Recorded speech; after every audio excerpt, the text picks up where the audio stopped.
Fatima, the country, as far as I'm concerned, is awash with money. 12 trillion rands here on the stock exchange, right? Yet, many South Africans feel poorer and we have a high unemployment rate. What is it that we're doing wrong in South Africa with so much money floating around? I think there's the endogenous and exogenous factors. So we must accept the fact that South Africa is a commodity-based country. We've had a commodity super cycle. We came out of a surplus and now have gone into a deficit. In the periods of a surplus, did we exercise fiscal austerity as such? And we were in a period now where we're sitting in a current account deficit. So we have a current account deficit, high rates of unemployment.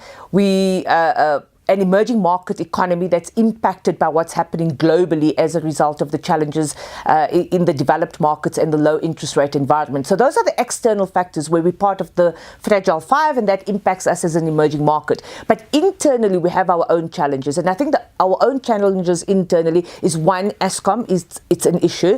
It's impacting the performance of our economy, it's impacting the growth of our economy, and if the growth of our economy is impacted, we're not going to have job creation. So we need an inclusive solution that's jointly between government, labour and the private sector to say South Africa is in a dire need of solutions to uplift and bring the economy back to levels of prosperity that we last saw maybe 7 years ago.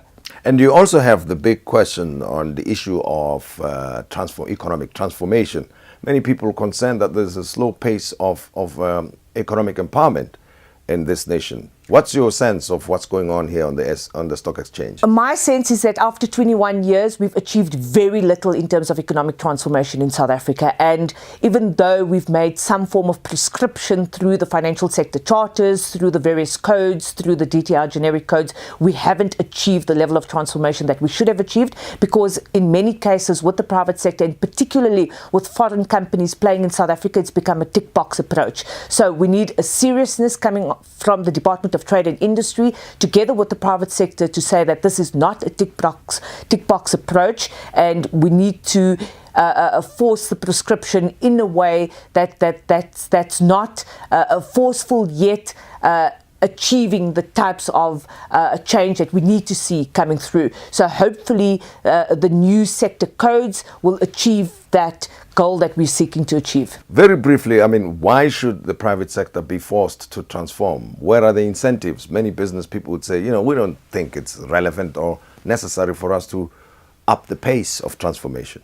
Well, the private sector is generating all of its wealth from the South African people. So naturally, it has an obligation, if it plays in our market and it wants to, the South African consumer and other South African companies and government itself, to procure services, because the private sector procures a lot of services from government institutions. I mean, government spends billions per annum towards the private sector. It has an obligation to the people of South Africa to do the right thing. Business must do the right thing.